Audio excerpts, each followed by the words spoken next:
Bayangkan sebuah negara adidaya, yang namanya membuat gentar para pelaut dari Persia hingga Tiongkok. Kekayaannya melegenda, istananya disebut terbuat dari emas, dan armadanya adalah penguasa mutlak lautan selama lebih dari 600 tahun. Kerajaan itu kemudian lenyap. Hilang tanpa jejak. Bukan hanya runtuh, tapi terlupakan dari ingatan bangsanya sendiri, seolah tak pernah ada. Bagaimana mungkin sebuah kekuatan sebesar Sriwijaya bisa hilang dari sejarah selama 600 tahun?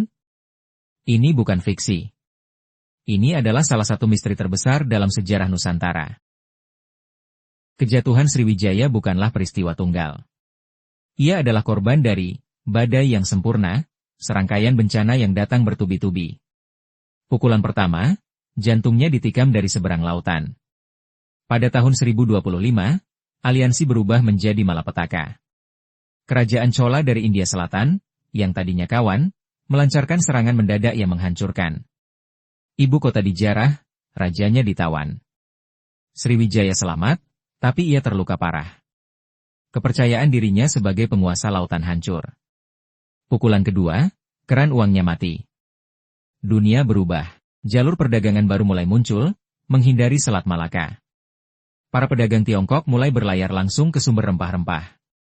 Monopoli yang menjadi sumber kekayaan Sriwijaya selama berabad-abad perlahan mulai goyah. Pundi-pundi emasnya tak lagi terisi deras seperti dulu. Pukulan ketiga, munculnya para pesaing baru. Di timur, kekuatan baru yang lapar mulai bangkit, Singosari, lalu Majapahit dari Jawa. Di utara, kerajaan-kerajaan di Siam Thailand juga semakin kuat. Mereka tidak lagi mau tunduk. Mereka mulai merebut satu persatu wilayah kekuasaan Sriwijaya. Wilayah kekuasaan yang tadinya luas, kini mulai terkoyak dari pinggir. Tapi faktor terbesar yang membuat Sriwijaya benar-benar hilang bukanlah perang atau ekonomi. Itu adalah alam dan waktu. Pusat-pusat kota Sriwijaya dibangun dari kayu, di tepi sungai. Saat ditinggalkan, kayu itu membusuk. Candi-candinya yang terbuat dari bata, perlahan ditelan oleh ganasnya hutan tropis Sumatera. Sungai Musi yang dulu menjadi urat nadi kehidupannya, terus membawa endapan lumpur, mengubur pelabuhan dan sisa-sisa kejayaan di bawah lapisan tanah yang tebal.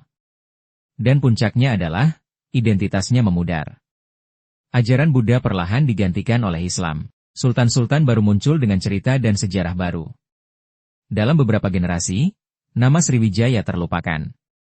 Bahkan bagi masyarakat Palembang, mereka hidup di atas reruntuhan sebuah kerajaan besar tanpa menyadarinya. Sriwijaya hanya menjadi bisikan samar dalam naskah-naskah kuno di negeri asing. Selama 600 tahun, Sriwijaya tertidur dalam kegelapan sejarah. Hingga pada awal abad ke-20, seorang sejarawan muncul. Namanya Georges Sedes, seorang sarjana Prancis. Ia mengumpulkan kepingan-kepingan puzzle yang tersebar di seluruh dunia. Sedes menemukan catatan Tiongkok tentang kerajaan kaya bernama Sanfoki. Kemudian dia juga mendapati catatan Arab tentang Maharaja Zabak di Pulau Emas. Dan akhirnya dia menemukan sebuah prasasti di Palembang yang menyebut nama Sriwijaya. Para ahli saat itu mengira itu semua adalah nama kerajaan yang berbeda. Tapi Sedes melihat sebuah pola. Dengan kejelian luar biasa, ia membuktikan bahwa Sanfoki, Zabak, dan Sriwijaya adalah satu entitas yang sama. Pada tahun 1918, ia mempublikasikan temuannya. Tiba-tiba, sebuah kerajaan agung ditemukan kembali. Kisah hilangnya Sriwijaya adalah pelajaran berharga.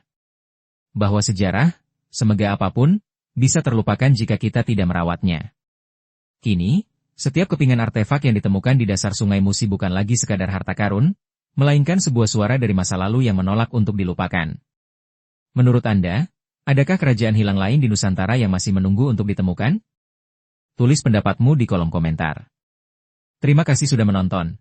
Jangan lupa like, share, dan subscribe agar kita bisa terus mengungkap misteri sejarah bersama-sama.